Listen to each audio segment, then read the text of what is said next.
రాష్ట్రం ఏర్పడక ముందు అంటే 1956కి ముందు ఆంధ్రప్రదేశ్ రాష్ట్రం ఏర్పడక ముందు అప్పటికే కట్టిన నిజాం సాగర్ లాంటి దిండి లాంటి అనేక మైనర్ ఇరిగేషన్ మరియు మీడియం ఇరిగేషన్ ప్రాజెక్టులు కింద తెలంగాణకున్న ఆయకట్టు 3000 ఎకరాలు.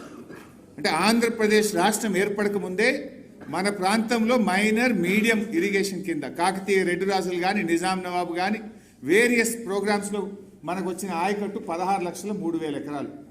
సరే, ఉమ్మడి ఆంధ్రప్రదేశ్లో 1956 నుంచి 2004 వరకు మనకు వచ్చిన ఆయకట్టు 36 లక్షల ఎకరాలు. 60 ఏళ్లలో వచ్చింది 36 లక్షలు. 2004 నుంచి 2014 కాంగ్రెస్ ప్రభుత్వమే అధికారంలో ఉంది.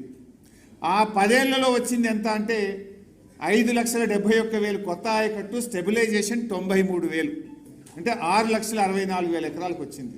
అంటే 56 నుంచి 2014 వరకు 60 ఏళ్లలో వచ్చింది 42 లక్షల ఎకరాల ఆయకట్టు. 60 ఏండ్లు 42 లక్షల ఎకరాల ఆయకట్టు. నౌ బీఆర్ఎస్ 2014 నుంచి 2023 మనం ఉన్నది 9.5 సంవత్సరాలు. అందులో 2 ఏండ్లు కరోనా, పెద్ద నోట్ల రద్దు లాంటి ఆర్థిక సంక్షోభం, కొత్తగా ఏర్పడ్డ రాష్ట్రం.